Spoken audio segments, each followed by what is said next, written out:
Welcome everybody to 50 Strong.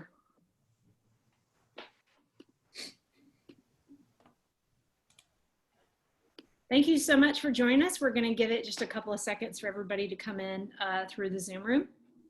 I have just kicked off a quick poll. If you are able to give us some feedback just about who's joining us live today, that will be really helpful. Also, one quick housekeeping point, because I hear the jets overhead.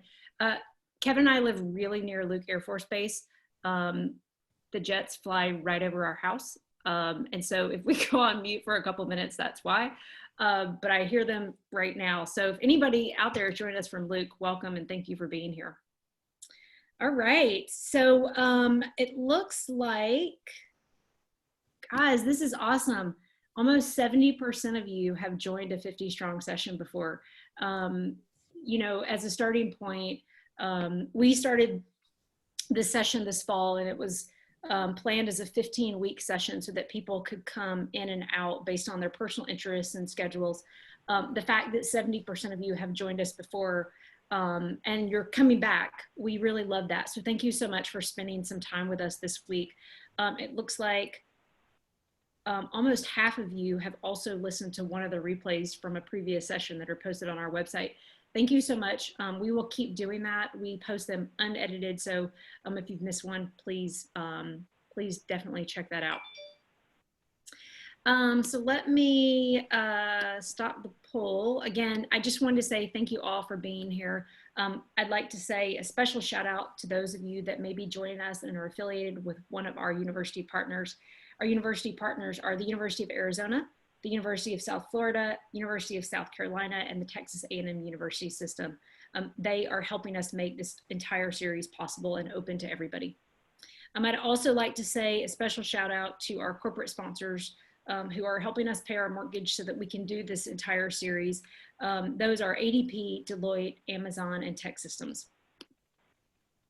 So just to help us get started, you know, we know from personal experience, and we were talking a little bit about this before we started, navigating civilian employment can be incredibly complicated for folks that are accustomed to military norms.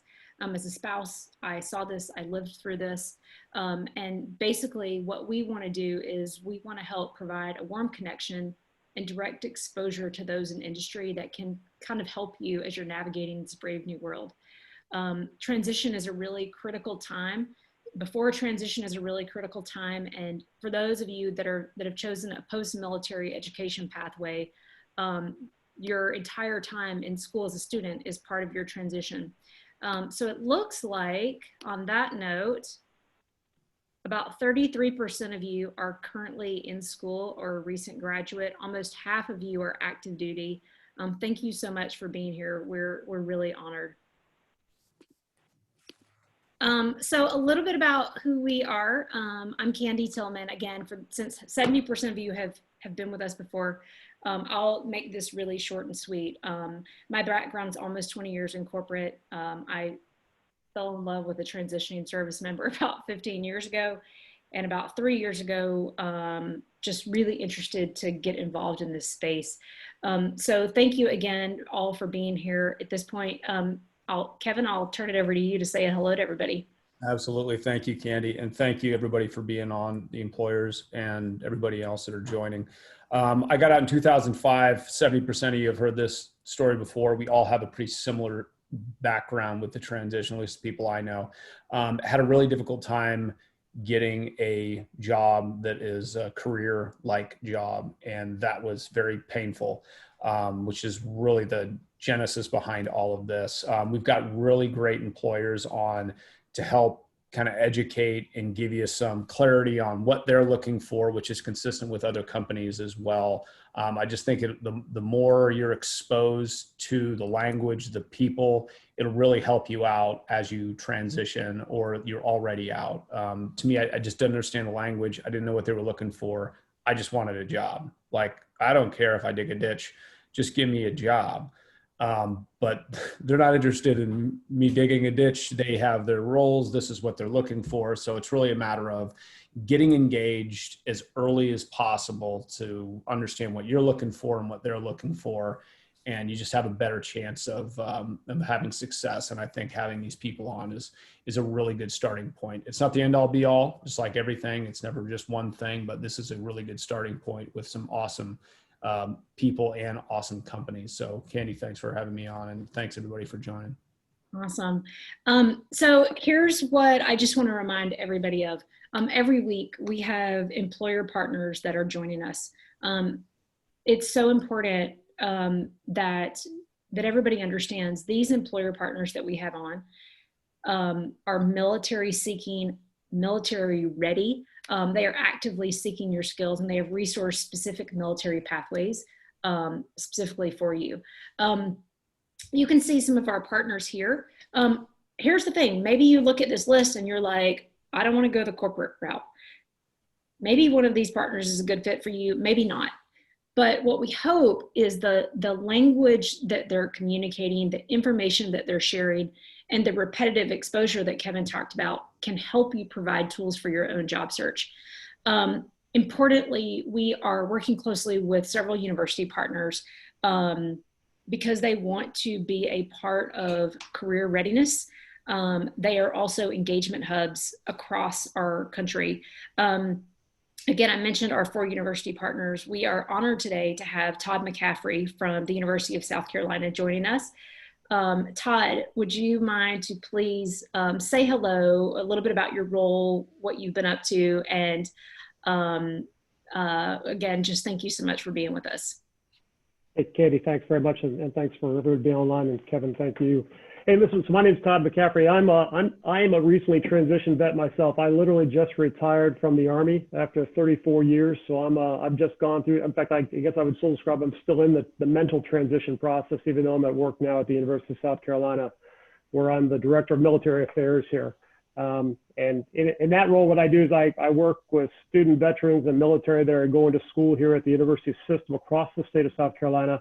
And also another aspect of my job has me kind of oriented on helping the university align to the Department of Defense for research opportunities. I spent a lot of time in DoD, so I kind of speak the language, understand where some of those opportunities are. So I very much appreciate the opportunity. I also want to thank the partners from Wells Fargo and Deloitte for being on board. You know, this issue of what Candy talked about, I mean, these are what I would describe as tier 1 kind of companies. And so it's really cool to have this kind of connection for this, because I will tell you, I think they're going to say this, and I'll certainly echo this from the university standpoint.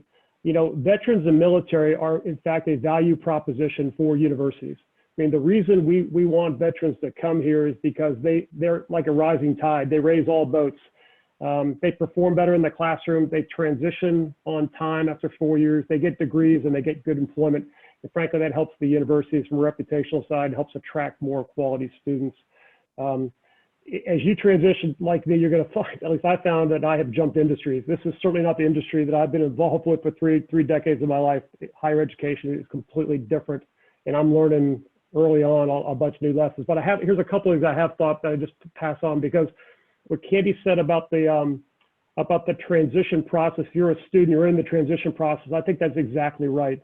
So we're in the business and I think all the university partners would say this, we may describe it slightly differently, but the life cycle of the student veteran or the military student is one of, number one, we've got to attract you to the university because, again, you're value added and you have options.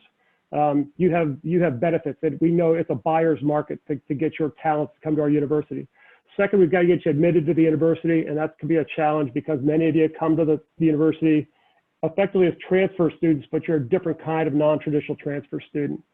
We then have to support you on your university journey. We got to help you through advising service. We got to get you to classes, all those kind of things. Again, recognizing many of you are what I would describe as non-traditional, older students, life experience that the typical freshman, sophomore doesn't have. And then, so we're supporting where you go. And then finally, really where this comes in, we got to help transition you to career success as you leave the university. And that's where I think this partnership with 50 Strong, for those of us, the university partners, is so important, because that helps us. Frankly, this is value added for us. This helps us transition our student veterans to companies like you see here that we'll talk to you in a few minutes. So I think it's really important. Just the last couple things and I'll get off the stage. I just would offer to you, recognize this, particularly for those of you going to be students who are our students, realize you have leverage.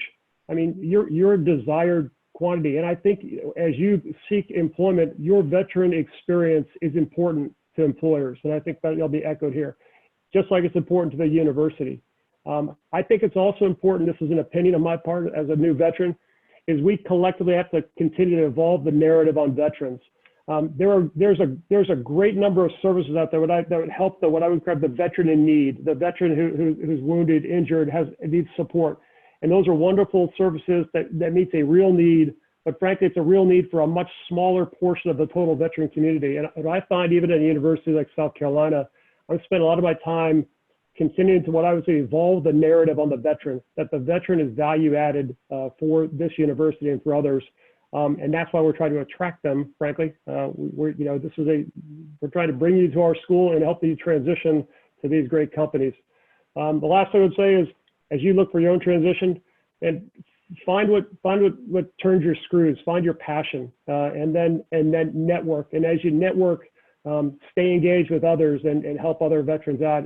I'm finding, even as an early veteran myself, there's a very tight community, and it's great to see like 50 Strong, Candy, and Kevin do what y'all do. So Candy, thanks for the opportunity. I'm gonna have to dial off at the bottom of the hour to go to another meeting, but I'll put my LinkedIn URL on the chat. So if anyone wants to link into me, I'm happy to help. And lastly, guys, so we are playing A&M this weekend, another university partner here in Columbia. So I'm going to say go Gamecocks, beat the Aggies here in Columbia this weekend. Thanks. Thank you, Todd. We appreciate you being here. And with that, Todd, great segue, just talking about our employer partners. With that, I would like to give a very warm welcome to folks that are joining us from Wells Fargo and Deloitte. What I would like to do is I'm going to stop my screen share. If you guys, and I'll start with Sean Passmore, if you could just, maybe 20 seconds, just as an introduction. I'll turn it back over to you as a second, but I do want everybody to know who's on the call with us, if you don't mind. So Sean, do you mind to just give a quick introduction? Then we'll just kind of run through the Wells Fargo team and then kick it over to the Deloitte team. Sure. Thanks, Candy. Sean Passmore at Wells Fargo. Short. Wow, that was short and sweet. Awesome. I defer the rest of my time. I get to talk more later, so it's okay. Thank you, Sean. I'll go. Hi, I'm Missy Wickenberger. I'm also with Wells Fargo. Awesome, Missy. Thank you for being here. Guess we're doing short and sweet. Hello, my name is Cassie Hart, and I am also with Wells Fargo. David Smith, I'll be even shorter, also with Wells Fargo. Was that short enough? Awesome. Thanks, guys. All right. Kevin Werdy. Hey, thanks, Candy. Kevin Werdy here with Deloitte, prior Navy, sitting down in Jackson, Florida these days. I'll pass it over to Sarah. Hi, Sarah Hayden. I'm sitting in Arizona right now in the Phoenix area, and 20 years retired Air Force. Thank you, Candy. Moving over to Jonathan. Hey, hi, everyone. I'm John Williams, retired Air Force. I'm also with Deloitte. I work out of Arizona, but I'm currently hanging out in Florida, which we'll probably talk about later. So, hey, everyone. Thank you guys all for being here. We were, for everybody out there listening, we were having a really fun time before the conversation started. And I'm really excited to all these folks for jumping in. I feel like every week 50 Strong becomes a bigger and bigger party. And so thank you all so much for joining us. Really quickly, let me go back over and I'll just take 2 more seconds. Quick reminder for everybody that's out there that hasn't been able to join us for some of the sessions. You guys, within 24, sometimes 48 hours when we get busy, we try to put all the recordings on our website unedited. They're not polished, they're just raw, but we want you to have the opportunity to get the information if you want it. And so there are replays available from all of our university partners, how to leverage LinkedIn. We had the CEO of Veterati join us our very first session to talk about the importance of mentorship. We've had Amazon on, Kevin Werdy, by the way, and Kevin, I'm not just saying this because you are here. Every week I say this. The content that Kevin shared in the September 10th session is foundational. If you did not catch that session, please definitely go back and watch the replay. We've also been doing a lot with SkillBridge. I'll talk about that in a second. But we have replays available from when the Microsoft team joined us, Tech Systems, Procter & Gamble, U-Haul, Mayo Clinic. Amazon came back and did an awesome Acing the Interview session. We had the whole ADP team on recently, Johnson & Johnson, JB Hunt, Booz Allen, and then Tech was back again. So again, please take advantage of those replays. It's always best to join live when you can, but if you cannot, please definitely take advantage of that. A little bit about what's coming. This is new, but what's coming for 50 Strong. We have recently made the decision to continue what was a test and learn fall series into the spring. So we will be continuing these sessions. I don't know yet if they're going to be every week, but we do want to make sure that we're offering this avenue. We also, as of yesterday, have just kicked off the 50 Strong SkillBridge Connect. And so we're working really closely with the DoD SkillBridge office, as well as lots of employer partners that are actively leveraging SkillBridge. More to come on that. For those of you that joined us yesterday, it was a whole new format. And for those of you that joined us yesterday, I appreciate your patience and welcome your feedback. So I see many of you taking advantage of the chat box to connect with folks on this call. I encourage you to use this and every opportunity that you can to connect with like-minded people. So Todd, I appreciate you putting your URL in the chat box already. For those of you that are here that want to do that, please feel free to go ahead and put your LinkedIn URL in the chat box. If you want to send questions only to the panelists, please use the Q&A box. Only the panelists see those.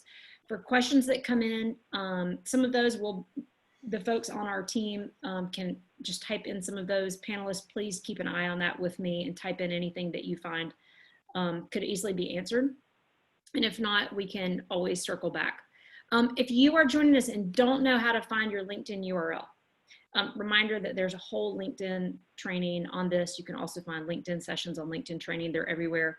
But for today's purposes, you can click on your pretty little picture, go to view profile, contact info, click into your profile, and then you can just do a quick copy and paste.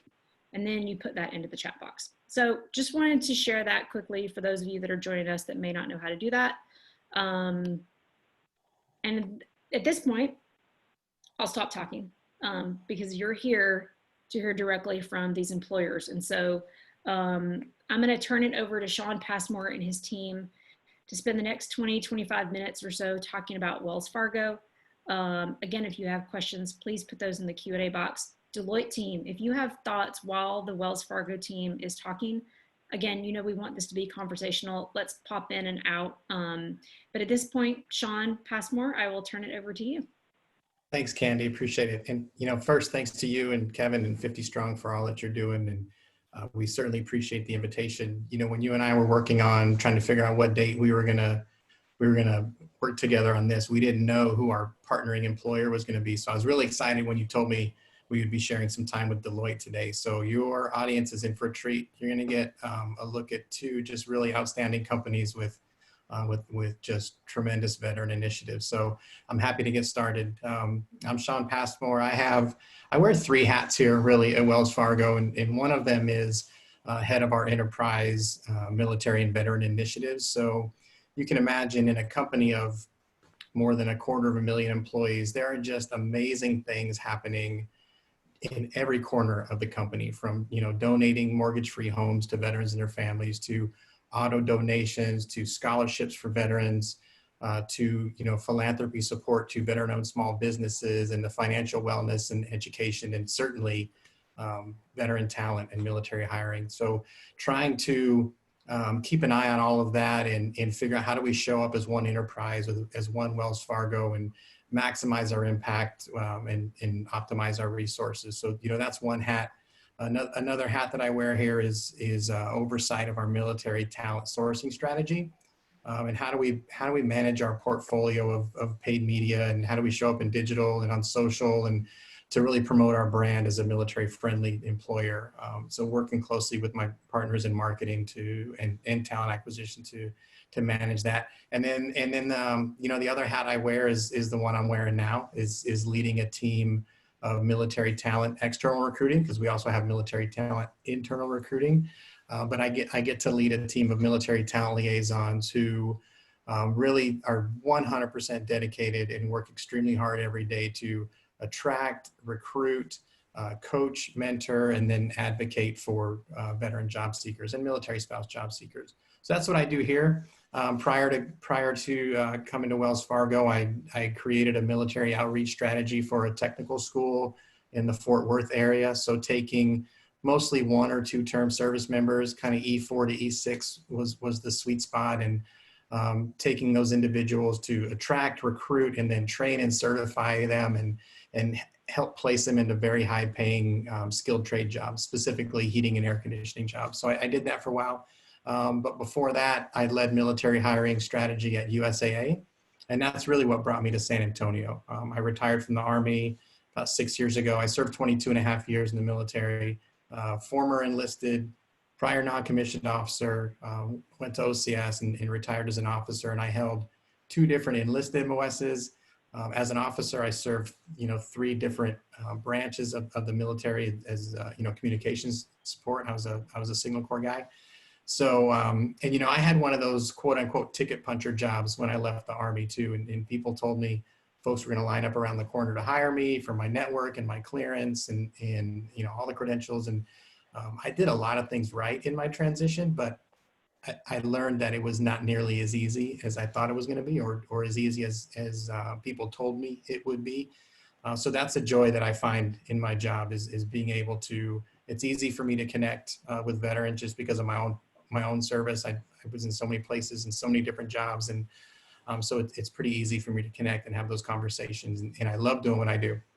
But that's me. I want to turn it over to my team and let them introduce themselves. And then David will run right into talking about some of our programs and initiatives. But let me turn it over to Cassie.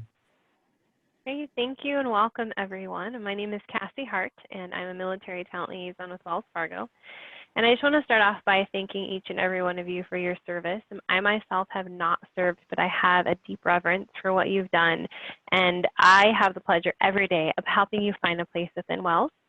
And we have over 79 different lines of business across the United States and internationally. And so typically, when people think of Wells Fargo, they think of customer-facing community bank positions because it is the face of our company. However, in addition to those, we also have positions that encompass operational risk and data analytics, project management, strategy, and many others that may be a perfect fit for someone who has a background with military experience. And so I'm lucky enough for my daily focus to be able to help veterans and spouses find meaningful employment with us. And the goal of our entire team is to assist you in finding the right position, taking into consideration your preferred location, your salary range, and the skills that you bring to the table. And then we will partner with you on how to tailor your resume for specific roles. And then, as Sean said, advocate on your behalf with the recruiter to make sure that they understand what those transferable skills are and give you the best chance possible of finding a place within this great company. So thank you so much for your time today, and I will pass it off to Missy. Thanks, Cassie, and hello, everyone. Thank you for giving us the time today, and I'll echo Cassie and just say thank you all so much for your service, your continued service. If you're a spouse, thank you for your service and the effort that you put in. I am kind of the partner to Sean and his team. I'm part of our internal team, and so I do a lot of the same things that Sean and Cassie and David's team do. I also spend a lot of time helping to internally coach our business. So partnering with our recruiting team, driving strategy for where we want to help service members go, driving our programmatic hiring options, which you'll hear about, really trying to educate our internal team on the benefits of and why we know we want to hire service members. So I spend a lot of time internally facing. I have been with Wells. I just celebrated my 7th anniversary. I've been in recruiting the whole time and have recruited for everything you can think of even before coming to Wells for almost 15 years. So it's something that I know well, which is part of why I do what I do today and why I'm so passionate and supportive about helping in the transition. I have not served myself, but I do have several family members that have served. I did lose a first cousin in Iraq in 2006. And so this is something that's always been very passionate to me. I am a huge advocate of diversity in general and celebrating differences and being proud of the fact that we can all be different.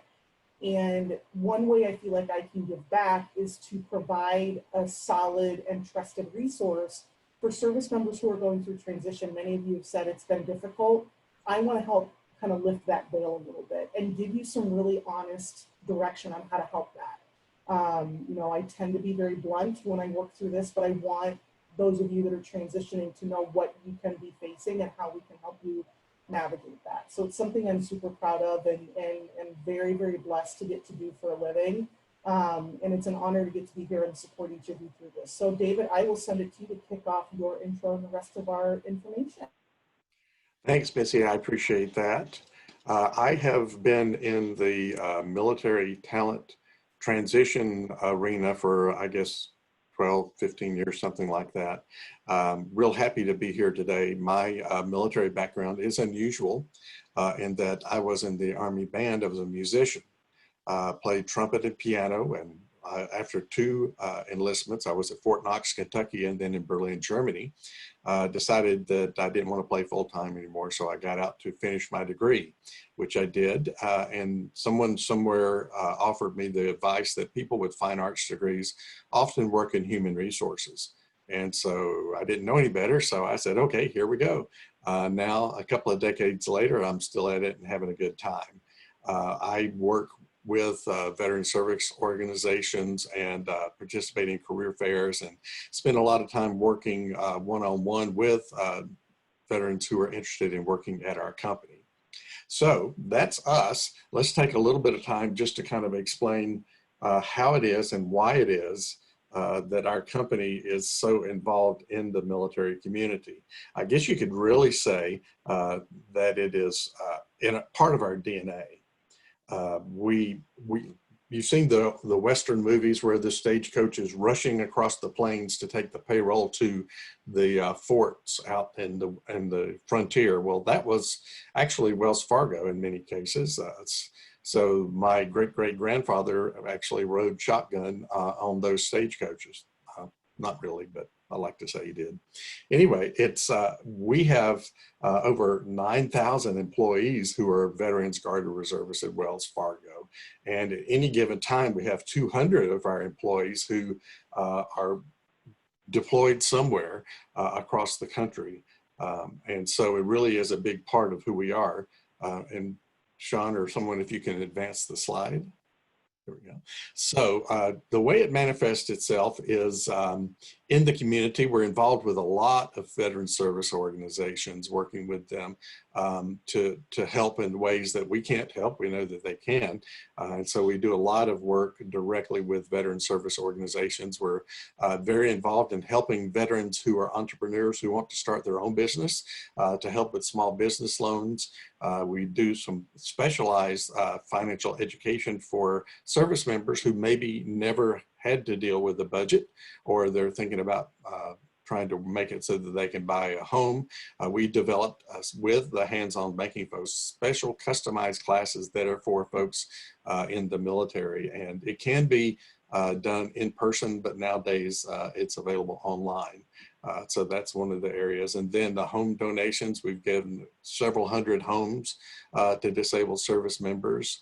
And we also do cars as well to either, I've attended a couple where it was the spouse who was having the car because her disabled spouse was not able to drive. And so of course the biggest reason is the career transition, which is why we're here today. And our strategy has been to develop relationships with the TAP offices at all the major bases across the country. And we attend hundreds and hundreds of job fairs. Of course, nowadays they're all virtual. I think in the last 2 weeks, we've probably done close to 10 of those, making sure that we connect with people whenever possible. And then as you can see by the sign behind Missy, we are regularly recognized by all of the surveys, whether it's the GI Jobs Military Friendly or Best for Vets. All of those organizations recognize us for going above and beyond to work with our military community.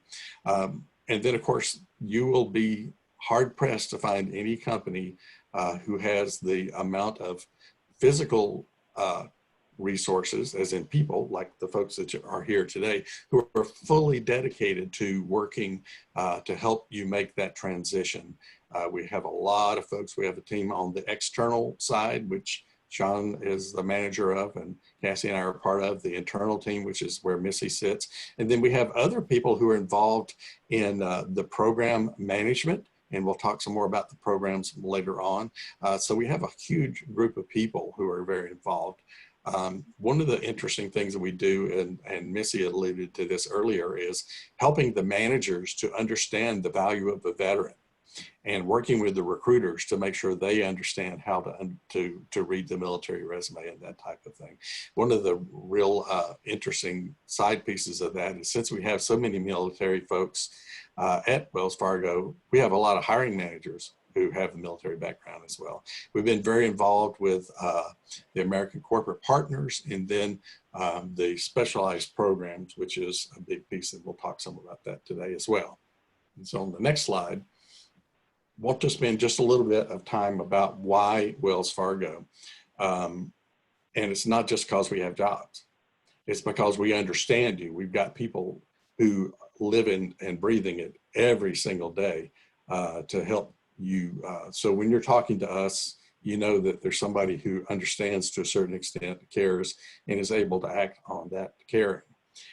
We have the customized programs, which is a large investment from a corporation. We have recognition programs, and it's not just on Veterans Day, which is, of course, a big holiday for us, but it's one of the things that you will see people being recognized on a regular basis.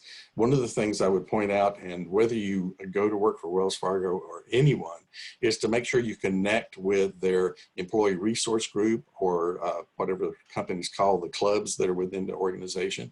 Our veteran team member network has been rated as one of the top in the country because of our involvement in helping the transitioning service members, helping the military community in their neighborhood, as well as providing pathways for professional development. It's one of the things that can be a huge help, because as you come into an organization, you'll have a limited understanding, and the more you get to know people within the organization, it can help you to develop a customized career path that's going to be something that you really will enjoy. And then the deployed team member services, and that's some of the things that our team member network is involved in helping those who are deployed to not have to worry about what's going on back home, because they need to take care of business. And so we do a variety of things to help folks while they are deployed.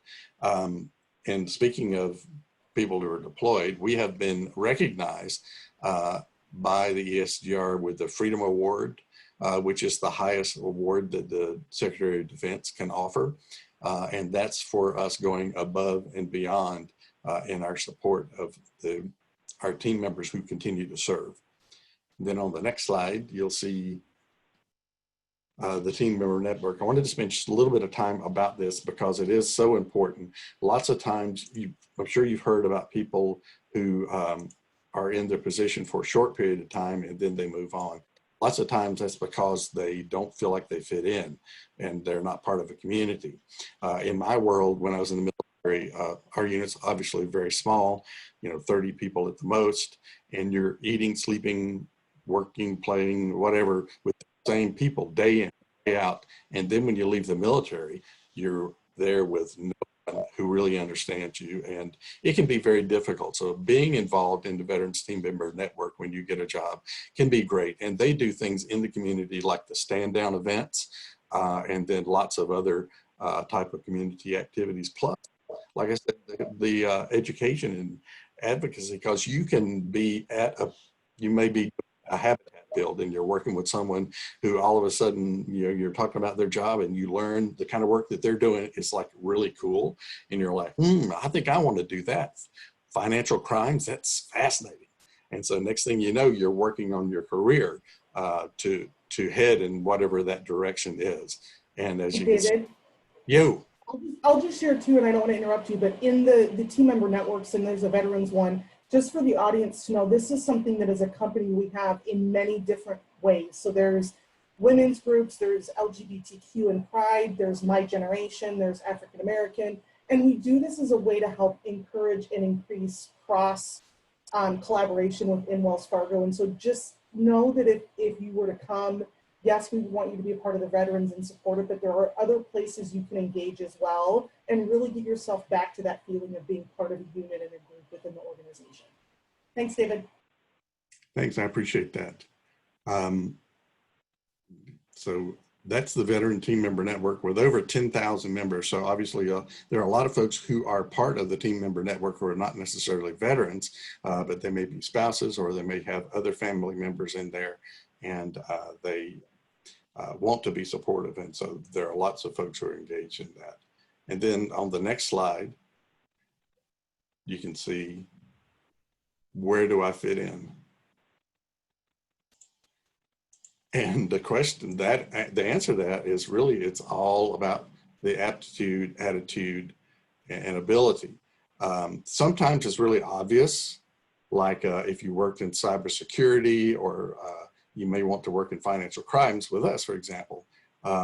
So sometimes it's really obvious, but other times what we're looking for more is your interest in the things that you're looking for in that area, as well as the basic aptitude for certain pieces of it. And so what we'll do right now is to spend just a moment talking about some of those attributes, and then later we can talk about the other pieces. The first one here you'll talk about is the frontline positions. And so you want to find a job where you can continue to build on what you enjoyed and what you were successful at. So thinking about who you are and what your interests are, you know, if you really enjoyed working with people and helping to solve the problems, then you know, this frontline working directly with customers could be a really good way to go. And so we're looking for people who have those good personal skills and are good with process and communication and really enjoy that interaction. But then there's also the positions that are not necessarily frontline. We call them operations and support on the next slide.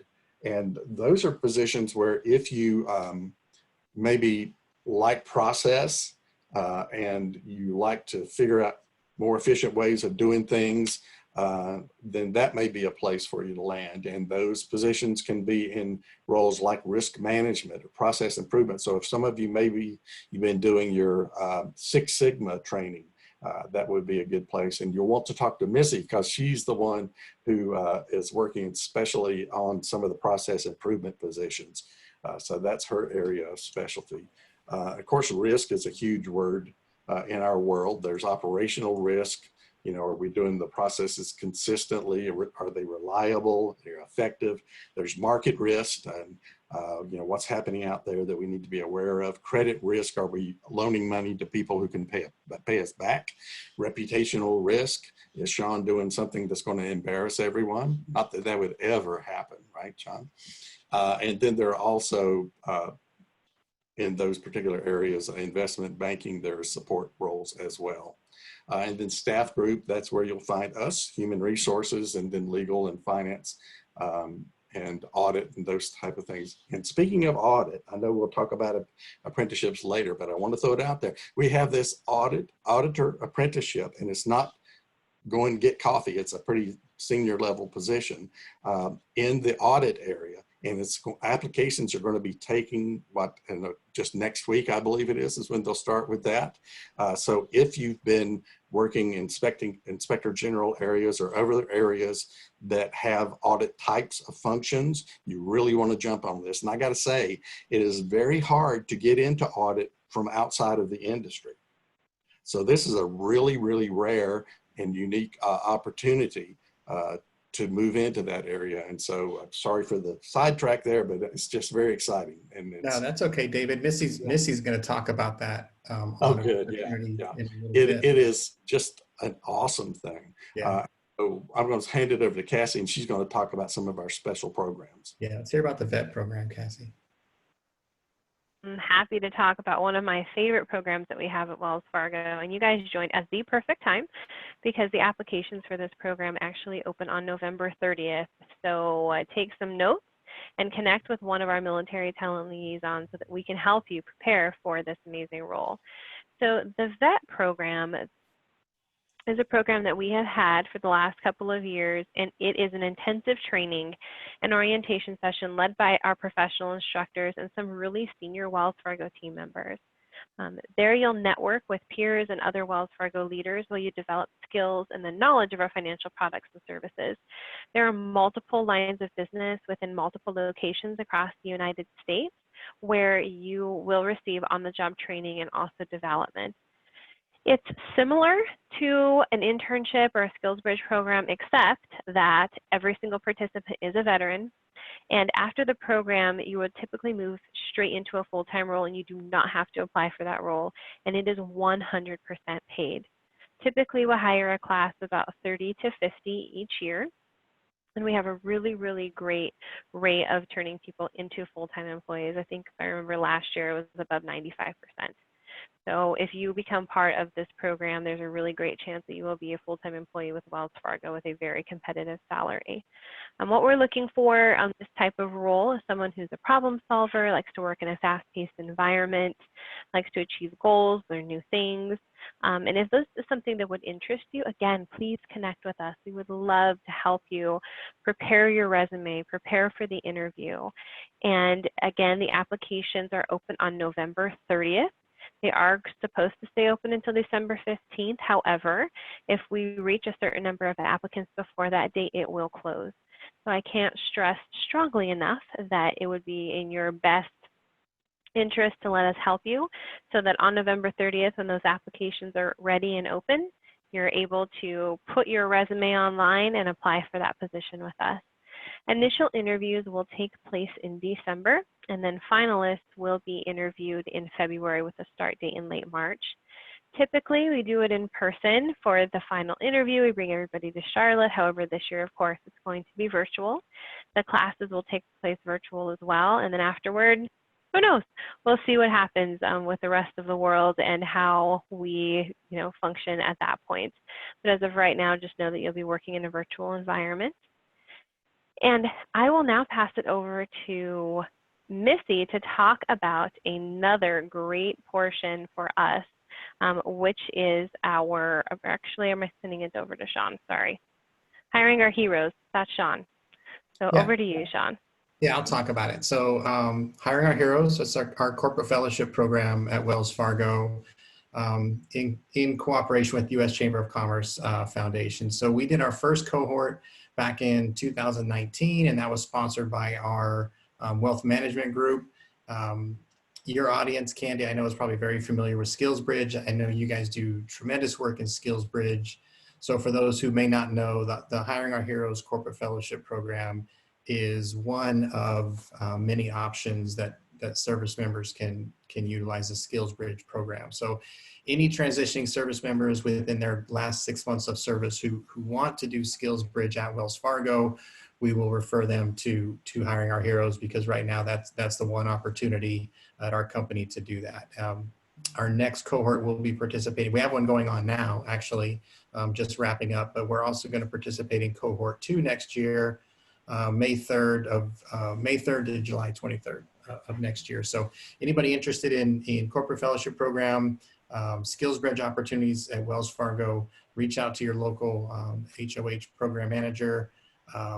The hyperlink is here on the slide. It's a typo there. It should be hiringourheroes.org/fellowships, or just reach out to our team for more information.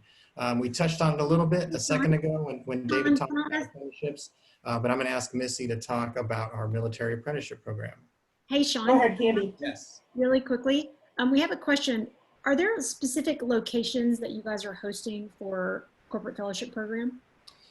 We have in the past. The first one we did was in St. Louis. This one was supposed to be local, but it's virtual, which was a better opportunity for service members. So typically they have been anchored to one of our hubs. Yes. Okay. Thank you so much, Jeff, for asking that question. So I just want to say, guys, you hear me talk about SkillsBridge a lot. The first SkillsBridge intern I ever helped find a position was through Hiring Our Heroes. It's a fantastic organization. It is one of the most well-known, nearly now almost 500 SkillBridge authorized programs.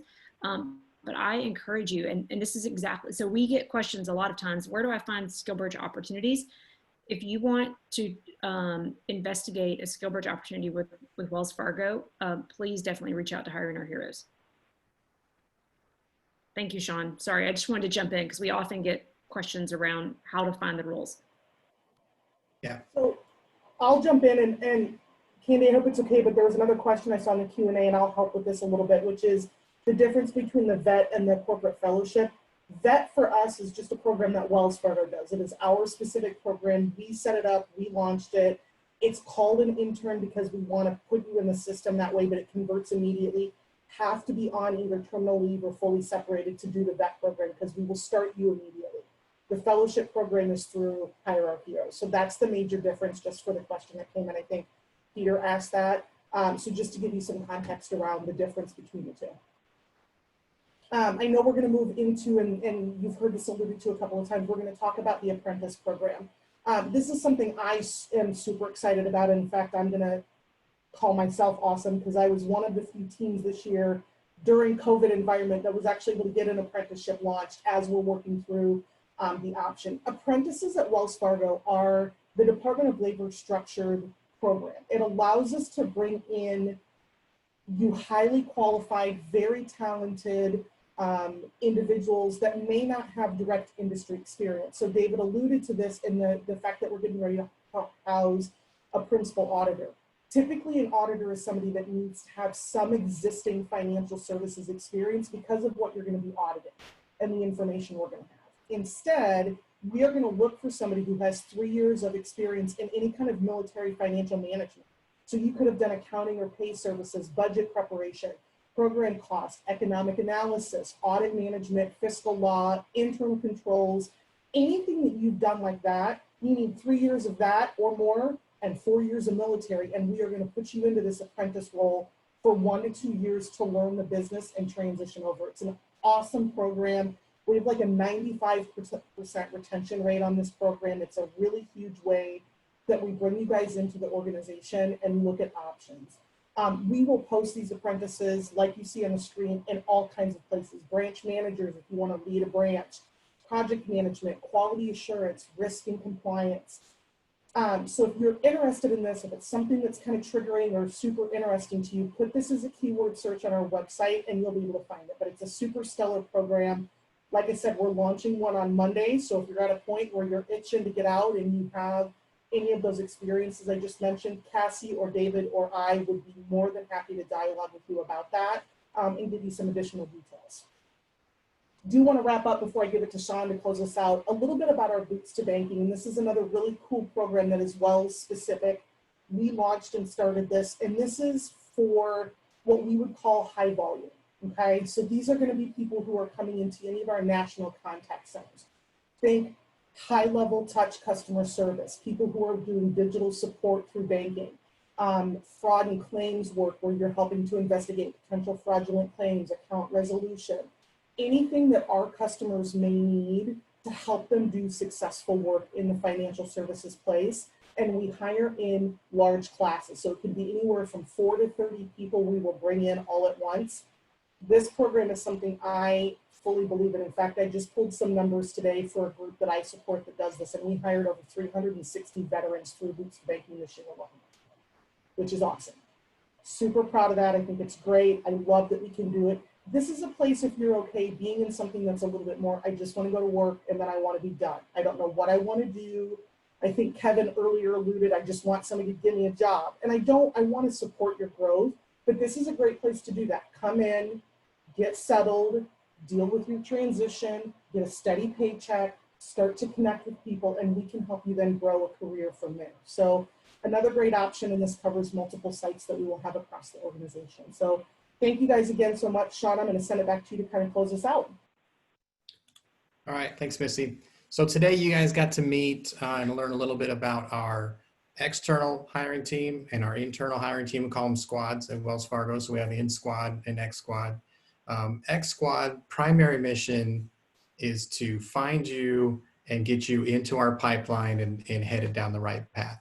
In Squad, their primary mission is to identify the opportunities within the business, identify good entry points for you, and then smooth that pathway out and make it as easy for you as possible. So X Squad finds you, coaches you, In Squad advocates for you through the process. If you have not done so already, or if you're not already working with one of our military talent liaisons, I would encourage you to do that. There are 3 outstanding choices on this call for you here today.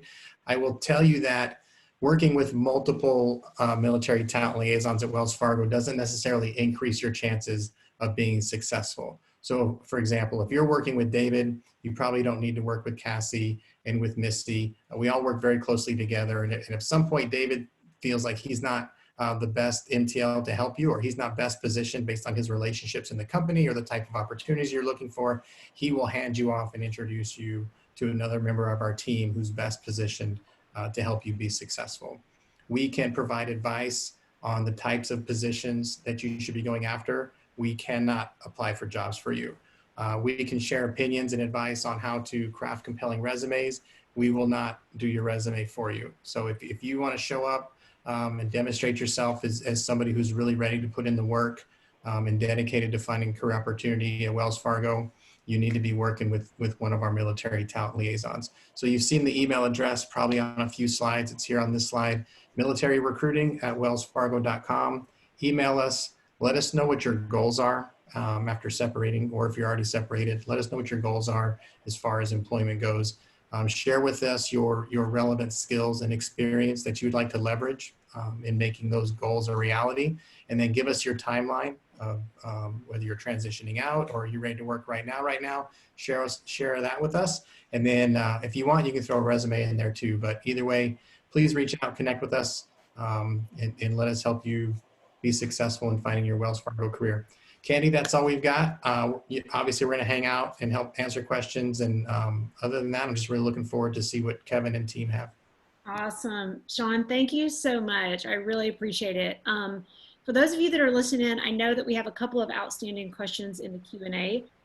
Wells Fargo team, some of those you guys might be able to just type in. So if you could take a look at those, or if there's any you may want to answer live in a second. So, yeah, I do have one when you get there, Candy. There's one that came in that I think would be good for the whole audience. So I'll wait till you're done.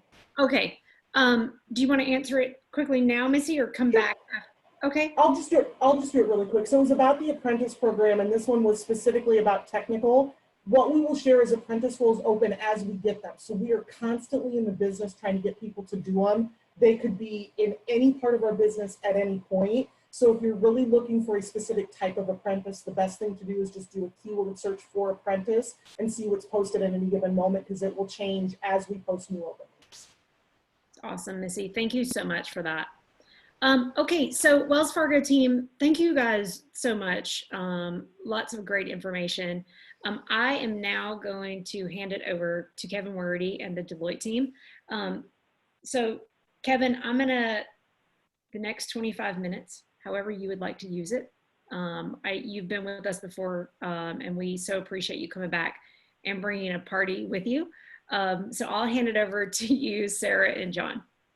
Yeah, we can keep it short after that. I mean, it's simply what they said. I mean, that was phenomenal, Sean and team. I'm ready to work for Wells Fargo. So that was pretty good. I was taking notes. I learned a lot. You sparked my interest.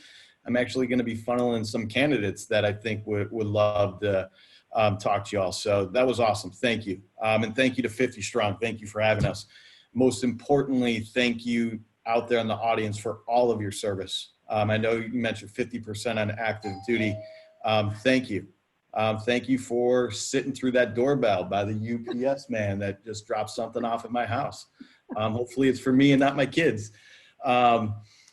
No, it's an absolute pleasure to be back. You know, Candy, every time I do this, I get energized. It's a great opportunity to step out of the grind, get away from the inbox, and connect with veterans that love helping one another. So thank you. And we will not crush you with PowerPoint. I have slides, right? We cannot go through a consulting presentation without any slides, but we'll rip through these, and I promise we'll open it to Q&A, both for Wells Fargo and for us. So I'll make sure we save minutes for that. Bear with me. As Candy knows, I'm terrible in technology, so hopefully this share works. Awesome. We see it. Awesome. Okay. What we're going to run through, folks, here is I'm frozen here. I'll give you a brief overview of Deloitte. When we say breaking it all down, what we're going to do is we're going to break down what we think the key attributes or what we identified as the key attributes of transitioning from the military that work inside the Deloitte ecosystem. We're also, on the flip side of that coin, going to identify the challenges that veterans face jumping into Deloitte. And we'll probably spend a good bit of minutes on the challenges because we think it's applicable to wherever you go. Our veterans believe that these challenges can't be erased, but these challenges can be identified and be made aware of. And once we're aware as veterans and we know what challenges and hurdles lie in front of us, we can develop a nice game plan to accelerate the learning curve around those. So we'll spend some minutes on challenges. Lastly, I'll highlight some great things that in-house are, I love your take, Sean, X-Squad, in-squad, that our in-squad has for veteran onboarding. So by way of introduction, you met me earlier, Kevin Wordy, prior Navy. Think of me as X-Squad. I'm out there X trying to pull you into our ecosystem. And then I'm joined by our in-squad by John and Sarah. And John and Sarah are going to come in behind me and pick me up. And they'll talk about their world as practitioners doing this work. What is it like? What's the differences between time in the military and what they're executing? So they're on the front line. Think of me as restricted line inside HR, and think of them as the frontline doers out there taking care of the battles, working with the clients, solving all the problems. So with that, who are we? When I transitioned out in 2009, I had no idea who Deloitte was. I don't think I could even pronounce it correctly. So I want you to be comfortable if you're in those shoes today. We're 100,000 folks spread out across the country, generating $23 billion in revenue, helping a lot of clients. The key takeaway here is we're a lot of people helping a lot of different clients in the Fortune 500 or the government. And how we're helping them is across 4 business areas. These bubbles that you see, they represent 4 different LLPs. These are 4 separate companies, 4 separate entities. They're standalone, but they're all underneath the Deloitte US umbrella. I would say 90% of veterans, whether you're coming from campus or active duty or corporate, they fill our first 2 bubbles, consulting and risk and financial advisory. Our consulting practice, I want you to think of streamlining operations, increasing revenue, decreasing cost, making someone's process more efficient, whether it's logistics, supply chain, finance, marketing, general operations, manufacturing operations, human capital, talent, IT, you name it. Client gives us a call. They either do not have the expertise or the time to solve the problem. We will deploy troops, and our troops could be in sizes of 5 to 20. We will go in and analyze the situation, assess the problem, and give them our recommendations to improve it. Sometimes they keep us on board to stay and implement those recommendations. The second bubble there that you're seeing, risk and financial advisory, I want you to think more about regulation, compliance, governance, cyber risk, technology risk, financial risk and regulation. So again, client has an issue around any of those avenues. Deloitte's going to deploy our advisory team. They're going to go out and crush it, and then they're going to leave and move on to the next one. So that's our world. We go in, we go out, and they could be anywhere from a short 3-week assessment to a 3-year engagement. It really does have a wide range in regards to timeline, scale, and scope of work that we're doing. I want to talk a little bit about your background and where you're coming from and how does that fit into such a world. What we did is we have thousands of veterans at Deloitte. We did a survey and we polled them and we asked them, what are the skill sets and the qualities that you brought from the military that you truly believe are a value add and are immediately deployable on project 1 out of the gate? And these were the top 8. There were a few others, but these were the top 8. And we also identified in green which strongly resonated as the top 4. And you've heard leadership time and time again in planning. But 2 that I want to call special attention to is that interpersonal skills and that innovation to think outside the box. I think at times veterans take for granted our ability of our interpersonal skills and our ability to read a room and interact in a team collaborative setting. That has a ton of value in corporate. Knowing when to speak and knowing when to listen and knowing when your audience is resonating with you and understanding when you're missing the boat. That is huge for us. Our clients need to move. They're paying us a premium. They're paying high dollars. They need us to come in quickly, efficiently, and professionally. And we need to interact and get along in a team setting. And we're interacting with team members that don't work for the same company. So do not sell yourself short. And if you know you have very, very strong interpersonal skills, consulting and professional services could be a great, great place for you. The planning and the leadership piece, right? You need that. You're going to need that in almost, the majority of corporate roles. And you guys know that, and you're all out there and you've been told, and you're looking to use that. The innovation piece, briefly on that, the ability to think outside the box, the ability to adapt, the ability to not always have to go under status quo, the ability to think on our feet, to read a situation and come up with something that may be outside the book. Again, you've lived that world, you've seen that world, adapt and overcome. That ability to be innovative, that ability to go outside the box, that is going to serve you well here at Deloitte as well as anywhere inside professional services. On the flip side, I mentioned we're going to talk some moments on challenges. I just talked about our ability to kind of adapt and overcome. These are 6 buckets that veterans set that believe if we raise these awarenesses on day 1 to every new future Deloitte veteran hire and let them know this is going to be a challenge for them, and we put it into their court right away, 1, they'll be a little bit more confident and comfortable when they're faced with it. And 2, they can develop their customized game plan to navigate these quicker. And I'm proud that we got Sarah and John here, because what I'm going to do is I'm going to lean on them a little bit. And I know they've probably experienced 1, 2, maybe all of them, and just share some of the challenges that they faced as they came into Deloitte and some of the things that their teammates or mentors or just their own lessons learned, how they helped navigate that. So maybe Sarah, John, do one of you want to kind of come to the table and share your example? Sure, I'll get started. We kind of jumped around as we divided these up a little bit. So, and John can attest to it because I complained probably about every day. It was before he had started at Deloitte, learning about ambiguity. When they asked me, because you get hired with Deloitte, but then you get on a project. One of the interview questions for my project is, how do you feel about ambiguity? I was like, oh, I'm military. Like Kevin mentioned, I'll adapt and overcome. Well, I had no idea the level of ambiguity that I was getting myself into.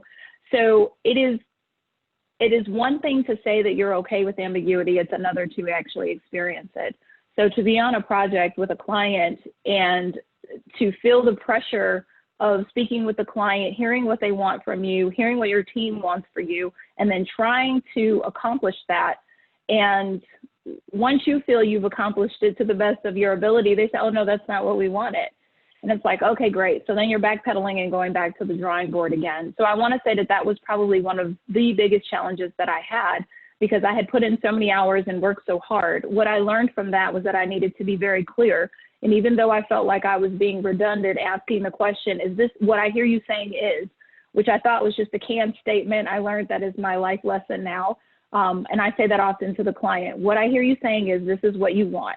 I want to reiterate, this is what I heard during the meeting today.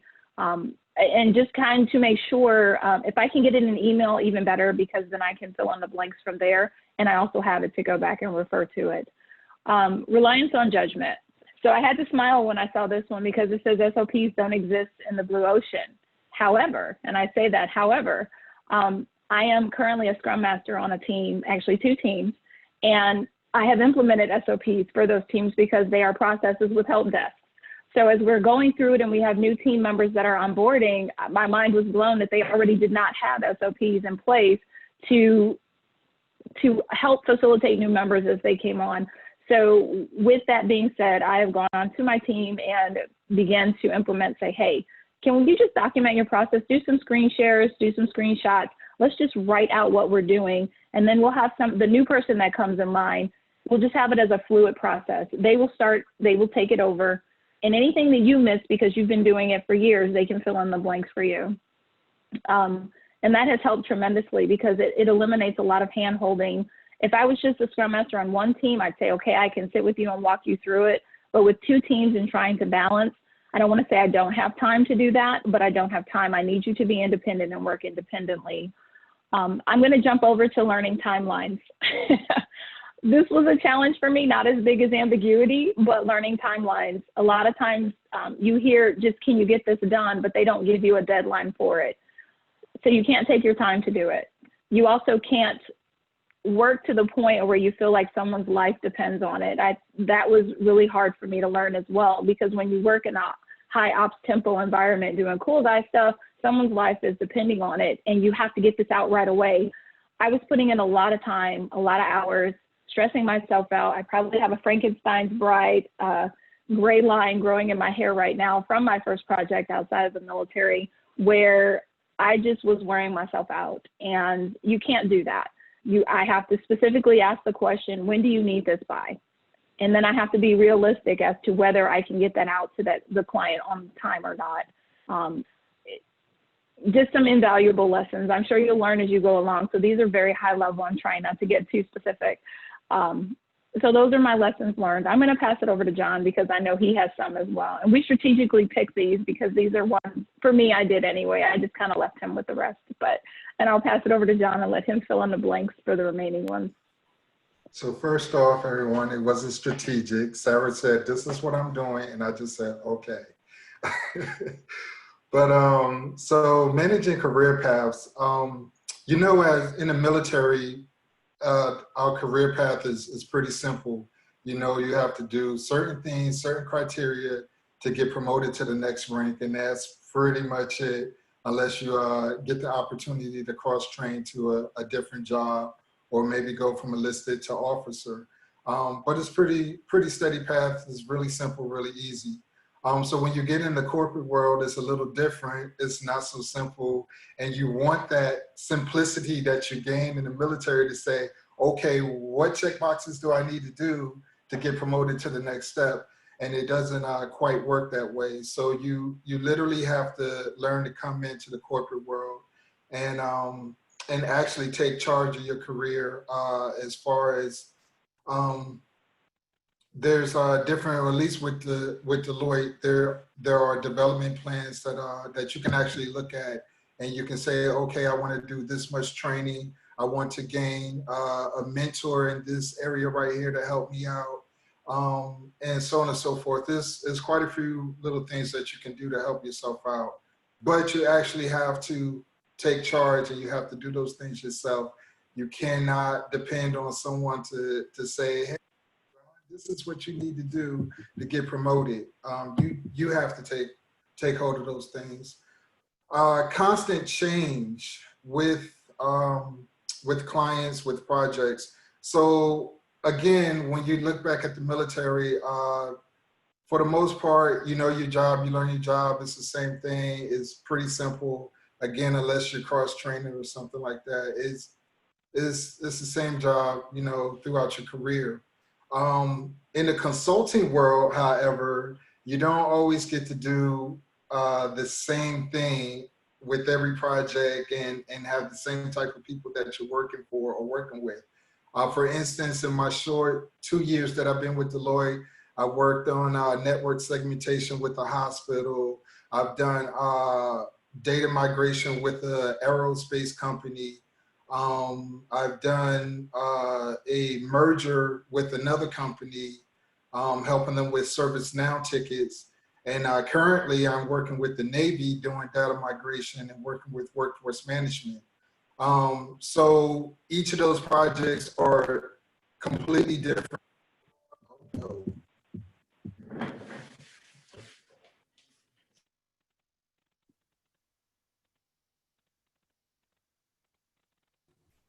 Did we lose John?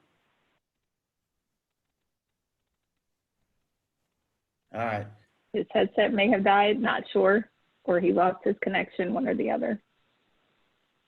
That or something So on the TV. Yeah, I think where he's going with that is just he had to be fluid in all of those projects that he was on. He had to be adaptable. And that, while it is a challenge, it's actually a benefit that military members have that most civilians will not have, being able to switch back and forth. Yeah, that's a perfect segue, Sarah, into where we're going with the next slide here is to kind of, John was talking about all the different clients he had and service now, healthcare, hospitals, Army, Navy accounts. We want to give you a look of, well, what does your Monday and Friday look like, right? That's some great stuff. You're helping some great people. What does that mean for me? How does that work with my family and my balance? What I did here, what the team did here is they highlighted in yellow some things that may be applicable depending on where you sit in our business. What do I mean by that? So if you join our commercial practice, when we say the word commercial, we're thinking helping the Fortune 500 clients, you're most likely going to have to travel. You're most likely going to get on a flight in the morning and go out and fly to their corporate headquarters and then fly back home on Thursday. Now, alternatively, you can also do a couple other things. You can work with our government side and help the federal entities. In those federal entities, traditionally, you're going to live, work, and play in one city. Most likely DC, but there are growing markets, San Diego, Austin, San Antonio, Denver, St. Louis, Huntsville, just to name a few, that we have a huge or growing federal practice that allows you the ability to live there, not have to travel, and be able to operate inside one market. On top of that, we have a great delivery center program where in Mechanicsburg, PA, in Gilbert, Arizona, in Orlando, Florida, right? Some great locations where, again, you can work out of that delivery center model and your travel can be toned down a little bit. And it doesn't have to be at 80%. And you can operate more around, and I'll let Sarah and John pick me up, but maybe more closer to 15 to 25% travel in regards to on a yearly basis, how many times you have to go out to the client site. Then I want you to pay attention to a few different areas of responsibility in the bullets that you're seeing here. And I'm going to let Sarah talk to a few of those. And Sarah, maybe can you talk about, on top of client work and helping solve the problem for the client, some of the other things that you're juggling on a weekly basis? Sure. So outside of my client, I also do a lot of veterans initiatives, not just with Deloitte, but also with the city of Gilbert and Phoenix and Chandler. So the Phoenix area. I am part of our onboarding support team. So anytime we have someone new that onboards in the Gilbert office, we are part of a team where we'll sit down with them. They have their onboarding buddies. They have, Deloitte has a lot of different opportunities for people who are onboarding to connect with folks that are in their office. The additional one that I do is just one that's kind of on the side. We decided to start it up at Gilbert because Gilbert was a new office. We didn't have a lot of the opportunities that some of the other USDCs had.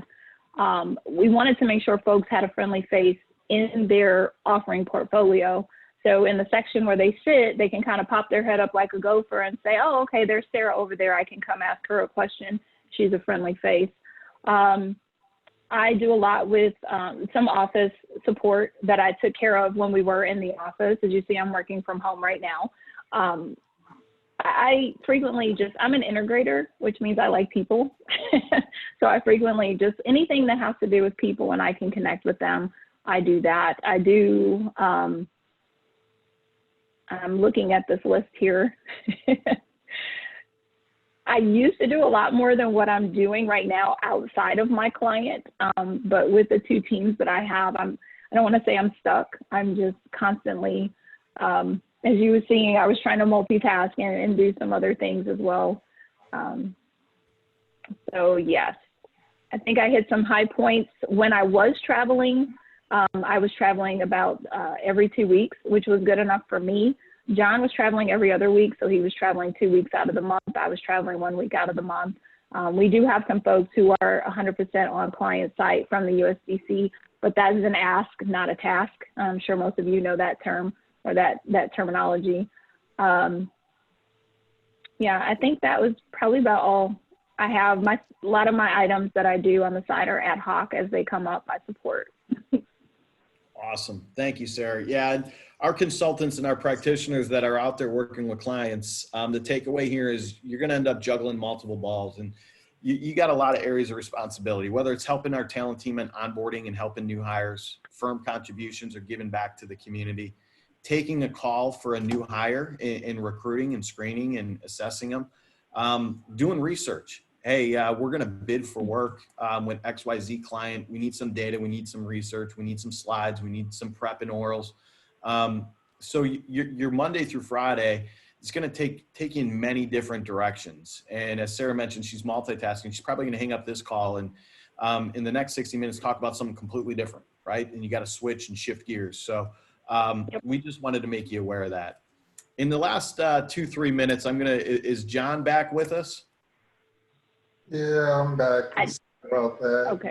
Screen went blank on me. Yeah. You're good, John. Do you want to spend 2 minutes, John, on some of these myths, misconceptions about consulting, the long hours, the heavy travel, all that good stuff? Yes, absolutely. It is all true.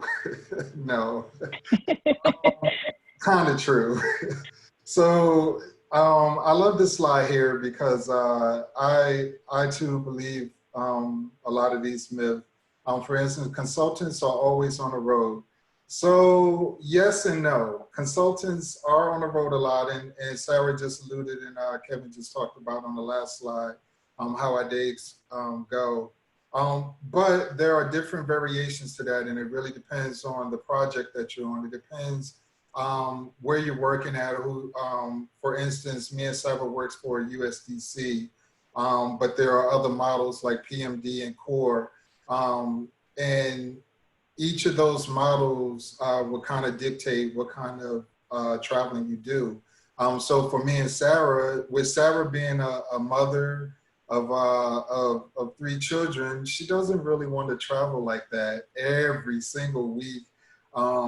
So being in the USDC is not a requirement, and it's part of our when we're looking for projects is up to us to dictate whether or not, given the circumstances of the project, if we can travel as much as the client needs. As she alluded that for me on my Navy project, I was traveling every other week or so, but I don't have anyone at home, so it was fine for me to do that.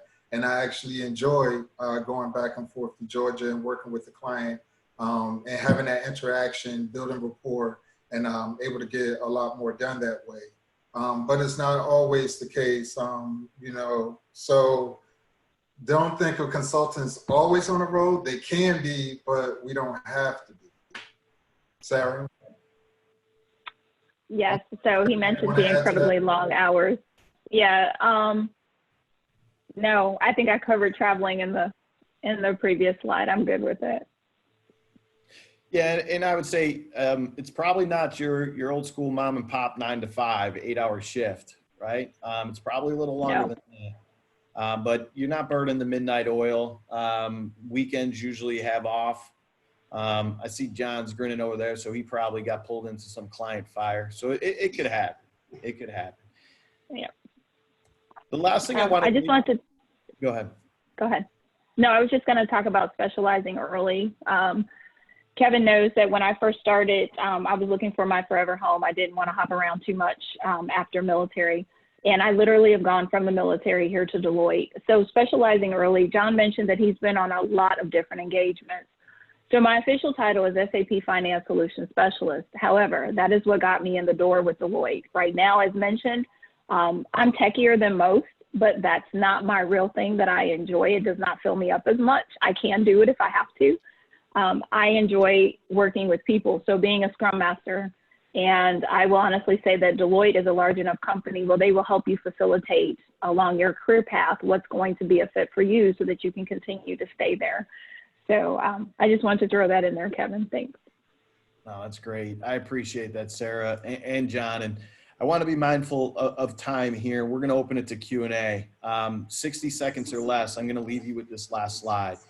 Proud to work with an organization that puts this amount of level of attention and investment to onboard you.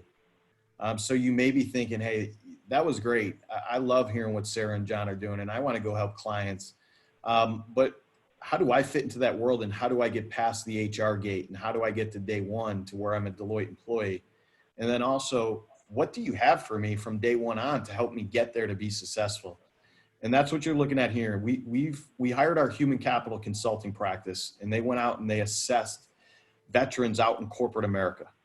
And across the Fortune 500, they solicited a survey as well as veterans inside Deloitte. And what you see in the black there across the middle section of the slide is these were pain points that veterans voiced that needed to be addressed.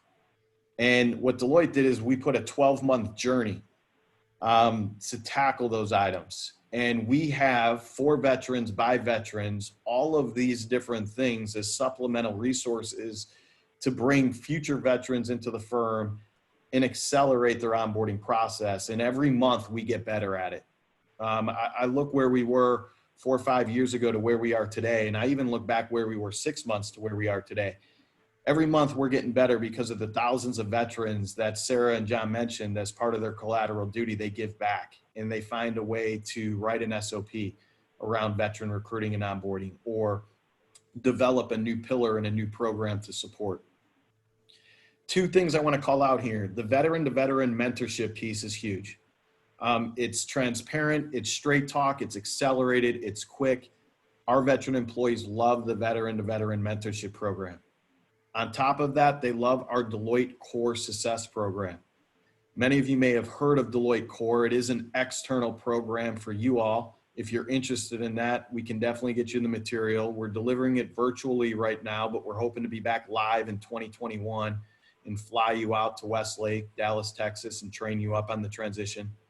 But what this Deloitte Core Success Program, if you came into Deloitte, is a 1-day, 8-hour course surrounded by all veterans in the classroom that will help you communicate differently, lead differently without rank, engage differently, network differently. All of these different tips and tricks that veterans have identified as, we need to address these. We need to put some curriculum around it. You'll go through that training. Proud to say a lot of our corporate partners, we deliver that for them. Pro bono or learning and development team will go out and deliver core success for them to help the veteran hires at their program.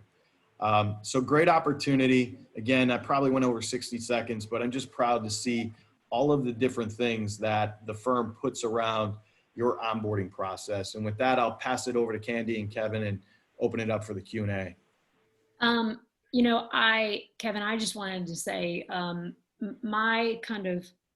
one of my first experiences with the Deloitte team was through Deloitte Core Fundamentals. And I've sat through the session 4 times, have gone through it once personally. And so everything that you guys are doing with Core, I really love it. Sean, I think you had maybe a little something you wanted to quickly share. I have some gift card giveaways, so I do want to keep a couple minutes for that. But Sean, did you have something you wanted to share? It's a hilariously funny story, and it's fitting because it's about Deloitte. And when I was transitioning out of the military, Kevin, I don't know. I've told this a few times, and again, it's embarrassing, but I tell it because you can learn something from it. So I'm transitioning out of the Army. I'm finishing up my master's degree. I'm at George Washington University, where Deloitte recruits from, especially project managers, at least they did at the time. So the GW is putting on a job fair, and Deloitte's going to be there. It's my first job fair I've ever participated in, as I try to find a job as I'm leaving the military. And I recognize Deloitte, I recognize the brand, I recognize the quality of the company, and I'm like, I want to work for Deloitte. What it didn't occur to me until much later was I never really heard anybody say the word Deloitte.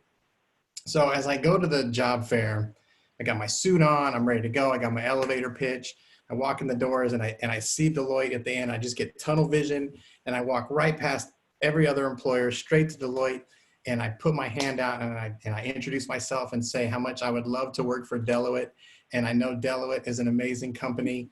And how can I get an interview with Deloitte? And I must have said Deloitte like 5 times before the guy could even get a word in to stop me. And it's like, it's Deloitte. And I said, thank you, sir, for your time.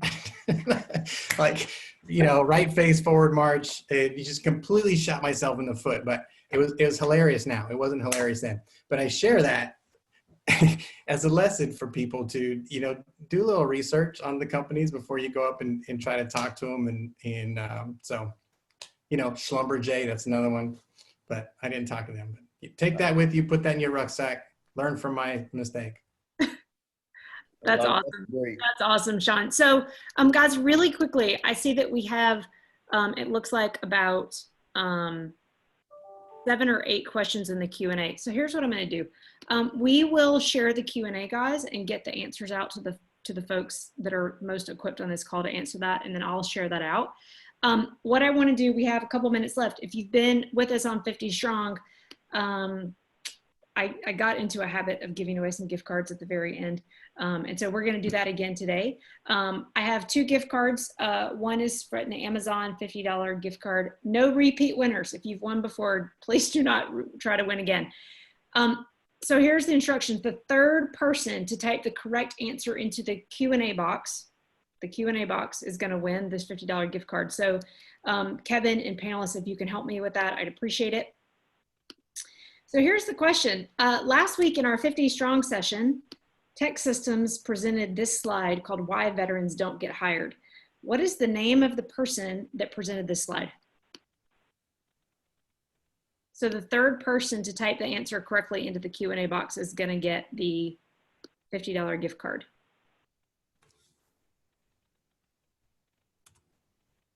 One person's gotten it right so far. I'm looking for 2 more.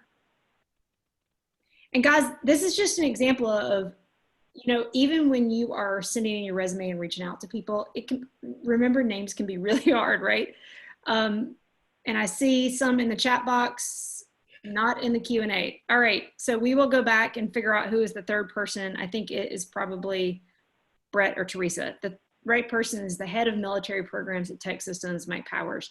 I've got one more gift card, another $50 gift card. The fourth person to type the correct answer into the Q&A box to this one is going to win. Kevin Wordy, I am not just doing this because you're here. This has been one of the questions that we ask often because I think it's so important. When Kevin joined us back in September to talk about demystifying the civilian recruiting process, he described 4 funnels into companies.